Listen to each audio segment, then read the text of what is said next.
गीता प्रेसमधील विविध लोकांनी लिहिलेल्या प्रश्नावली लेखकाला अध्यात्मशोध त्याच्यावरचं वजन चालू आहे दादा. आपण जरूर ऐका. आपल्यालाही त्याचा फायदा होईल, इतरही त्याचा फायदा होण्यासाठी आपण प्रयत्नशील असालच. जास्तीत जास्त समोर बसून ऐकला तरी आनंद आहे. समोर सर्वांना ज्यांना इच्छा असेल त्यांना समोर बसून आपण ऐकवलं तरी आनंद आहे. ते सगळ्यांना ऐकावं आज कसं आहे. आपण लिहिता की आजकाल मी 2 ड्रेस शिवून आणले.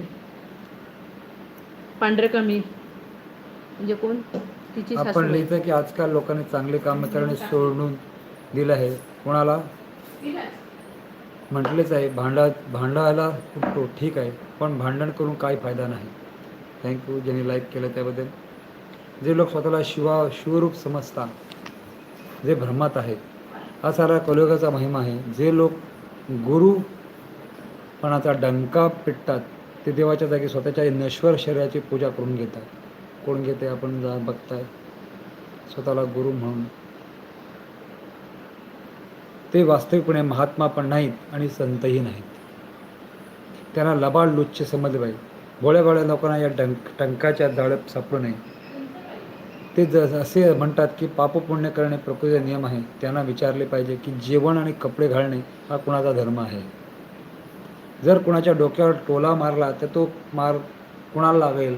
आत्म्याला तर मार बसू शकत नाही. मान अपमानही आत्म्याचा होत नाही. मग राग कुणाला होतो आणि का येतो. जे लोक शिवमहम सोहमचा जप करायचा सल्ला देतात, तो जप जर चांगला आहे पण जपही निसर्गाचा निर्माण केलेला इंद्रियाचा द्वारेच होणार ना, त्याचा आत्म्याशी काय संबंध. ज्ञानासारखे पवित्र कार्य दुसरे काही नाही हे अगदी बरोबर आहे, परंतु ज्ञान कोणते याची समज त्यांना आहे का.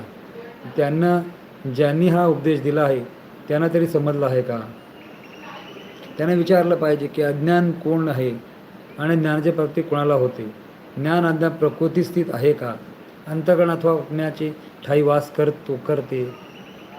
ते म्हणतात की भक्ती बंधनात टाकते. मग त्यांना असे विचारले पाहिजे की गीता भक्ती मुक्तिकारक आहे असे का सांगितले आहे.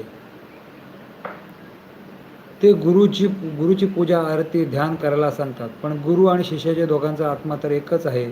नश्वर शरीर प्रकृतीची रचना आहे. मग ध्यान पूजा आरती कोण करणार आणि कोणाचे करणार.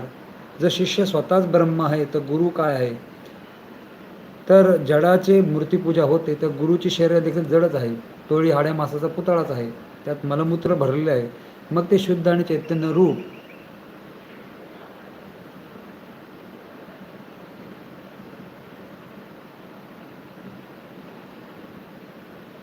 शुद्ध चैतन्य रूप कसा म्हणता येईल. शुद्ध चैतन्य रूप फक्त आत्मा आहे. त्याची पूजाही होत नाही आणि ध्यानही करता येत नाही. शिवाय तो पूज्य आणि पूजक दोघांतही सारखाच आहे. मी म्हणत नाही, पुस्तक म्हणतो. मी म्हणतो सद्गुरू करा.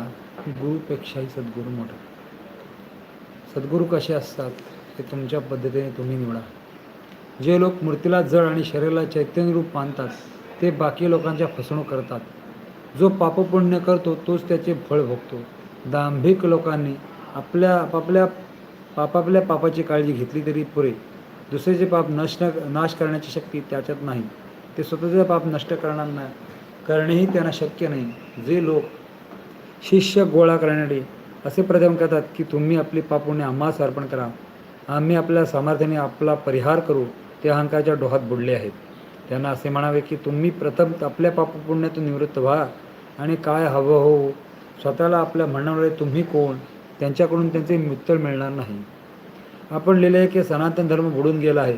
विश्वास बाळगा की सनातन धर्म कधीही नष्ट होत नाही. नष्ट होणारा धर्म सनातन धर्म नव्हेच. त्याचा आधी अंत नसतो, त्याला सनातन म्हणतात. तो नेहमीच होता आणि पुढेही नेहमी राहील. धर्माच्या मर्यादेचे रक्षण करायला परमेश्वर आहे. आमचे सामर्थ्य काय. हे काय. ते म्हणतात की आपण शरीर नव्हे. त्यांना विचारले पाहिजे की तुम्ही कोण. वाईट काम कोण करते. गुरुला अर्पण कोण करते. गुरु म्हणजे काय. शुद्ध चैतन्य नंद कर्मही करत नाही आणि बोलतही नाही. त्याला सुख दुःख पण होत नाही. हे पाखंडी विषयभोगाचे शरीर होतात. बोलण्यापुरते शुद्ध चैतन्य होतात, पण चलाखी यमराजा समोर चालायचे नाही. कर्माचे फळ कर्त्याच्या भोगावे